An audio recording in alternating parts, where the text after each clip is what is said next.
Cemetery for them.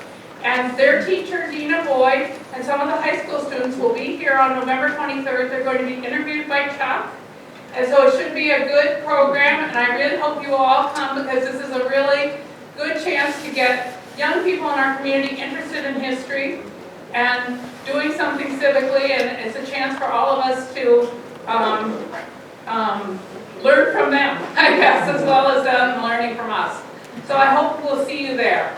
I am going to introduce Alan Robinson, who is the Grand Junction librarian. He has given this program. Margaret? Yeah? Darren London.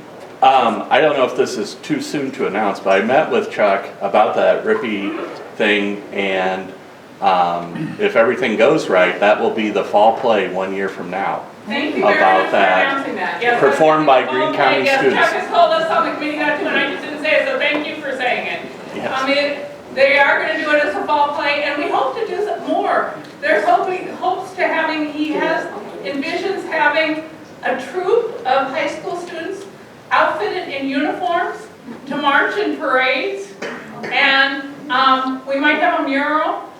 There are all kinds of big plans afoot, and I think it's going to be really exciting what all we're going to do. And the high school students, as I said, are really involved in this, and Dina Boyd is really doing a lot about it. From the Historical Society, I'm involved in it, Mary Weaver, Diane People, Jen McGee, Jeff Christensen. There are a number of other people on the committee, and it's really an exciting endeavor.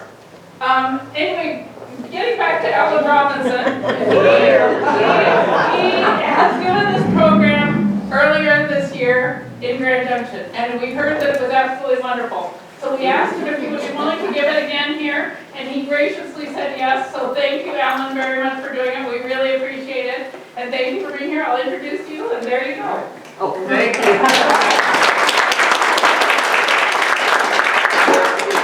Right off the top to Jim Andrews. I know a lot of you have known Jim Andrews over here, but he compiled a very complete history of Spring Lake Park from these earlier years up until when it became Spring Lake Resort. That's what we're kind of focusing on mainly. Is the 1920s Spring Lake Park Resort was. So you kind of need to step back, think back to the summer months, which was what, last week? And people are going to a nice big green space and they're relaxing, and I think we're all familiar with the roller rink, so you can picture being out there and hear the music and the lake smell. It's just really nice. So we're kind of revisiting that. We're going to start first with the very earliest development of this area. Because Greene County was essentially established in 1854. The town started getting formed. We had little settlements along the river. Then the railroad came through in 1866. And then the North-South Railroad that defines part of the county that I live in and from came in 1869. So more settlers are coming in, more people were coming, more merchants were coming to the town. So Greene County was really starting to develop itself. So the railroad was integral, moving goods around, moving people. And that East-West Chicago Northwestern Railroad was doing really well. And now they found themselves in the late 1800s. There's so much traffic that they were going to have to add a second line. But as you can see, this is what this area looked like in the late 1800s. I think this is a map from 1896. This road here is the road we now take off from Old 30 or New 30 to get up to Spring Lake. That here is where you turn in. That's the road going to the park. This acre space here is about 160 acres. I don't know, can they see that on 160 on that map way back there? Probably not. So it's 160 acres, and there's another 80 acres here. And this area here is what later became the Hill Golf Course. And this is West Buttricks Creek that meets East Buttricks here. Notice how, where they met, they built the road to go around it. And now when you drive out there, in modern times, the roads were more streamlined, so you go straight through. So this is where it was, sections 24 and 25 in Hardin Township, just north of Highway 30, today's Highway 30, about 2.5 miles. So, Chicago Northwestern decides that they are going to build a second line from their entire railroad main line through here, and they're going to build high bridges at the Raccoon River, west of Jefferson, and the big Des Moines River west of Boone. So I'm going to pick up how Jim Andrews kind of put it all together. He goes, starting out as farmland, Spring Lake has had 3 lives. The Chicago and Northwestern Railroad gravel pit, 1899 to 1924. The Spring Lake Amusement Park, 1924 to 1949. And Stater County Park, 1949 to the present. So, as I said, the Chicago Northwestern was making this railroad in 1866. 3 years later, we've got this thing going on. But when they came to build that double track, they were going to need a whole lot of gravel. So I don't know how they ever came to decide that's the place where the gravel was. I don't know that Buttricks Creek's coming through there, the east and west branch, maybe created something geographical. I've been looking for a geographical atlas of that area, to sort of indicate what's going on there. Because I think a lot of the elevated areas of Spring Lake Park were created by the railroad when they were pushing everything out. So I think it really was a relatively flat area, but if you look a little bit north, it's a little bit hillier. And if you go a little bit south on where Buttricks Creek goes on the river, as you go through Old 30 on the S-curves, that's kind of hilly. So I really don't know, but when it's all said and done, they had this gravel pit. So it did take a force of about 400 men though, and they were mostly Italians, and was excavating and loading the gravel on a railroad hopper cars. Now Jim has a cute little anecdote. He goes, there was an old story that one of these immigrants became very sick after eating an owl. And he was learning English, and he didn't know the word for the bird, so he described it as a big-eyed chicken. Yeah, that happened. So my research kind of picks up right about this period where we've got the gravel pit going on. Here you can see here's Grand Junction, here's the double track railroad line. What I didn't realize all the years I'd heard about the gravel pit park, that they had a railroad line that started there. That's right where the hill golf course is. It goes up, and it went all the way to the top of that road where it looks like the park started. And I'm just going to flash ahead real quick for a sec here, show you this picture. This was a slide I just added. I went to the Beacon, so I want to give the Beacon credit through the assessor's office. This is modern day Spring Lake aerialing. So you can see how it's this long stretch. You can see how they went in and slashed this up and were pulling the gravel out and then putting on the rail line. It was probably, I don't think it went as far as it said on that map, but it probably went through here. So that rail line, they're filling that up. Now, that was built in 1899, so you got to think, well, what did they do with this place then? You know? But what I did in my research, I went through as much of the Boone newspaper archives I could find, and the railroad kept the property, and for some years they used it as basically for ice. I found that very fascinating. According to Jim, the winters. Let me pick up here. The railroad used this space as they needed, because they needed a source of ice to aid in transportation of perishable foods. I always thought they're only moving grain and hogs, whatever, but no, they're moving a lot of things. And this spring-fed ice from this space, because when they got done with it, it filled up with spring-fed water, about a 50-acre lake. I don't know what it is now. Does anybody know? Is it still 50 acres? Is it more? 75? Anybody? Where's my auctioneer friend? You know? It's still about 50. 50, okay. I know it's not real deep. We've discovered that in a different program we did with Jacob Fernholz from Green County Conservation. But so they had this 50 acres of water, but what they found was this spring-fed ice was much cleaner than ice from ordinary streams and ponds, which was usually contaminated by runoff from farm livestock lots. So Jim was a farmer. He's saying that, okay, sounds feasible. So during the winters, ice was harvested from the lake and shipped by train to railroad ice houses in Clinton, Belle Plaine, Boone, Carroll, Missouri Valley, and Council Bluffs.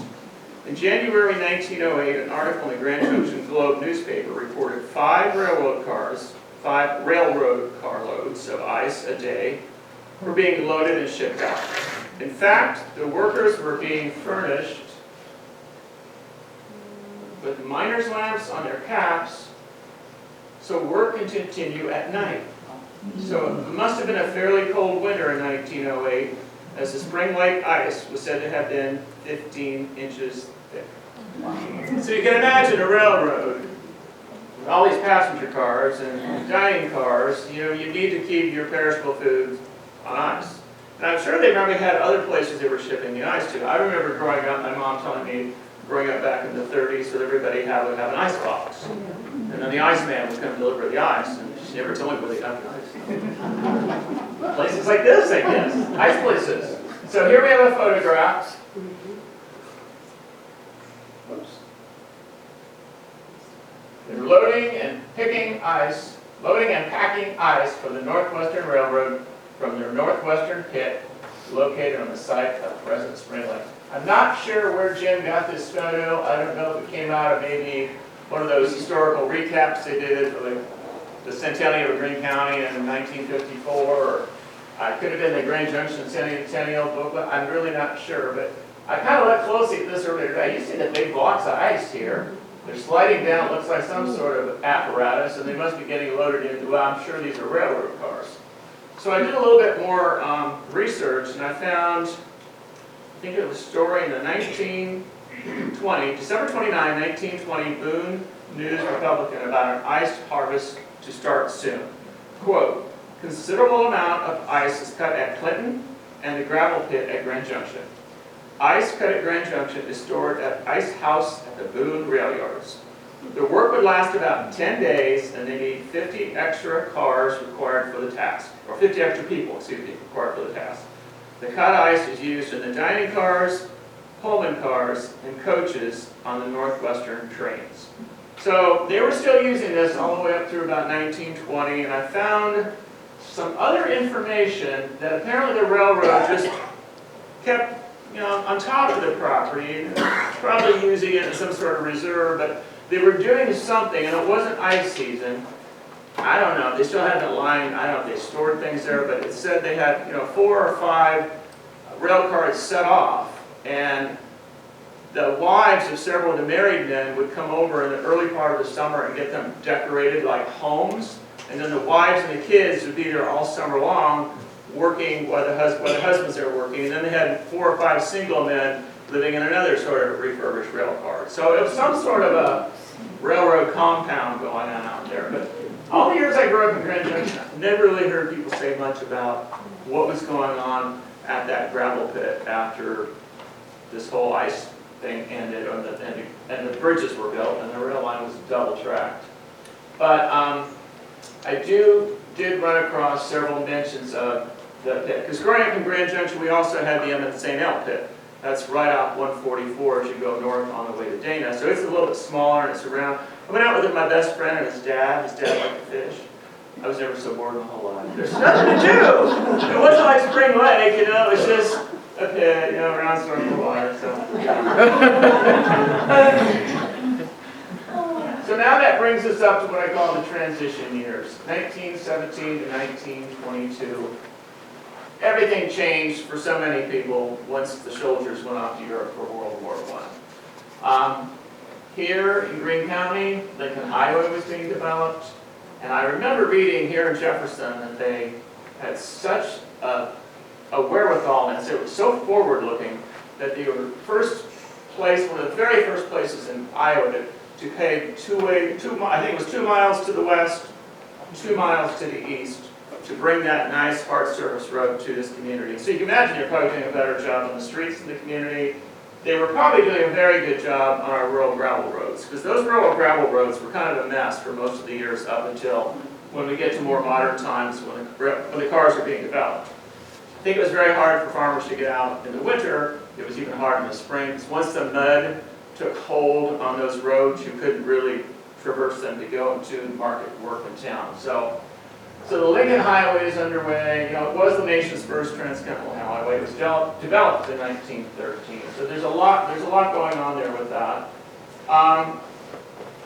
But simultaneously, there were some interesting things going on here. I have been a real fan now of Prairie Grassroots, written by Jefferson native Tom Moraine. And he goes into some deep research about the agricultural process, the problems that were here post-World War I. What had happened was with the buildup for the war effort in Europe, they had farmers producing all out. And now we're getting to more of that tractor development area, where it's more mechanization on the farms, you get more land farmed, get more sense, you're making more money. So the government, to guarantee all this production, oh, that's a picture of the Lincoln Highway. I gotta ship it then. That's not, see how nice it is? That was one of the early pavements. I'm not sure where in Iowa that is. Let's just say it's here in Greentown. And that's the apparatus used to make it. I know so is Bob Osberger's in the room, is he? You ever want to know anything about highway engineering, historically or otherwise, talk to Bob Osberger. The guy's a genius. He just knows all this stuff. He and his wife have done an amazing amount of work and effort through the years helping preserve this Lincoln Highway and you know, developing a heritage about it, because it is vital. So, back to where I was here, you know, things were so bad that the price supports were very high. So the farmers were making good money, they made more money, they bought more land, borrowing more from the banks to buy more land. You know, it would be nice to have this land, they could pass it off to their son or daughter or whoever. But what happened was, as soon as that war came to an end, this is right about